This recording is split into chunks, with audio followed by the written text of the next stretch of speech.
To bring it back to the mainstream media here. But the mainstream media is what doesn't put the magnifying glass over it. I mean, sure, they're glad to tell us about, and finally mainstream media is telling us about how bad the war is. It's because there's no other option. I mean, people won't be lied to Forever. Forever. Yeah. We should never forgive or trust a lot of these liars forever. They should not be allowed back in, and some of them should be going up for war crimes because of the amount of people they got killed based on the lies they were complicit with. You should be in The Hague, you monsters. Sounds like time for the Nuremberg trials, you know? Yeah, It's Nuremberg the same for kind the of thing. news Nuremberg trials for the way they were part of that lie and scared the shit out of a future generation of weaklings and pieces of shit. They're not entirely telling us how badly the war is going. Because the media tells us, as Rick was saying earlier, what they know we want to hear. Mm-hmm. And right now we want to hear that the Iraq war is going badly, but we're also still in Afghanistan. And they count on us to have no fucking attention span. Mm-hmm. Right. So, the people are interested in hearing about how badly it's going in Iraq. Let's tell them about how badly it's going in Iraq. And we can be doing all kinds of crap elsewhere, as long as they're letting us keep our focus wherever the hell we want it to be. When I was traveling in Europe a few months ago, and the Newsweek here, before I left, had Anne Leibovitz on the cover. And it was the same issue when I got to Ireland, and the same with England. The Newsweek cover said, "Losing Afghanistan." And that was the cover. But they had to change it for America. Annie Leibovitz is losing Afghanistan. Turns out they're connected. Hey, we've got to wrap the show up, though. So our tradition is give everybody a minute, 30 seconds to a minute to wrap things up. Dylan, any final thoughts on... Yeah, the mainstream media sells whatever the people in power want to sell and whatever we want to buy. And the tradition in Western society is that the people in power find something they feel is worth killing for, and then they use the media to convince the people who are poor and desperate and hungry that it's worth dying for. Mm-hmm.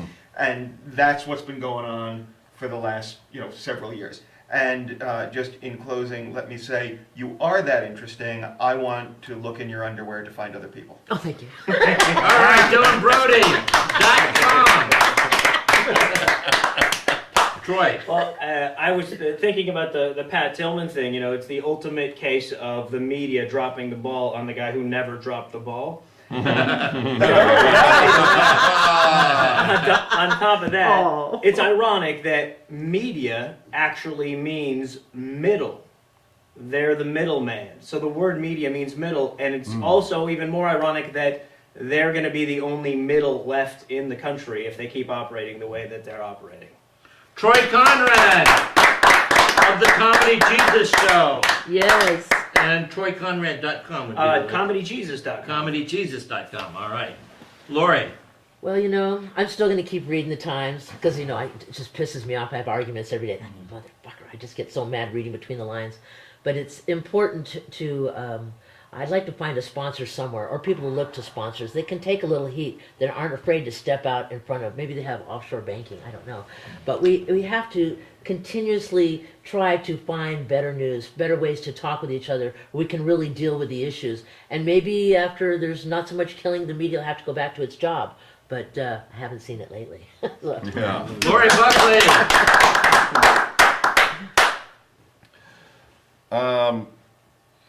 I pray for enlightened self-interest, that there is the competitive news network that realizes there's enough people that want to hear honest news that they'll break all the rules and build their own sponsoring to get one of those up and running. And then I would trust a glowing square piece of plastic that I spend all that money on, that I feel like I have one fair way of getting it. Because right now the computer is the only thing feeding me accurate news at all. So it is when people say, "Oh, you don't read the internet news, do you?" You go and sleep. Yeah. Rick Overton. And you can read him on the Huffington Post and see him everywhere.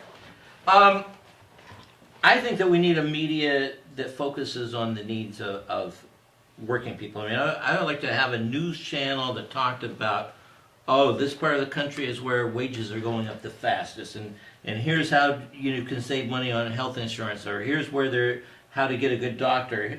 Stuff that's useful. I don't care what the trade balance is because I'm not investing in Exxon or whatever. I mean, the fact that there's CNBC out there that does nothing but talk about your money, you gotta get money, you gotta retire, you gotta get money, we need something that talks about you need to have quality life. Here's how you get a quality life. Here's how families can do better. Here's how you can save money. And they need to advertise shit that we would buy, and we could buy it from our news outlet. And maybe they would direct market it. They could have like an eBay thing. You want to order your pills, order them from peoplesnetwork.com or whatever, and something that would be an alternative, because what we're seeing with the democratization of fundraising in this campaign, we've criticized Obama, and rightfully so, I think, but the fact that he was able to raise money from so many people who weren't with special interests and who aren't with PACs, there's a whole new business model or a model out there where people are willing to take control. Bayer aspirin can only give so much to a presidential campaign. But 10 million people can certainly top what Bayer aspirin is. In the whole time that Enron was buying influence, they gave away less than $6 million. That's how cheaply our officials are sold out.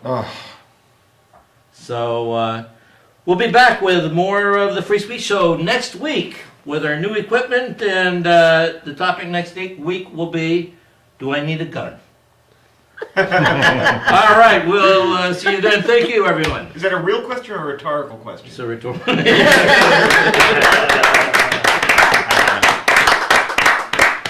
And can I take it to heaven?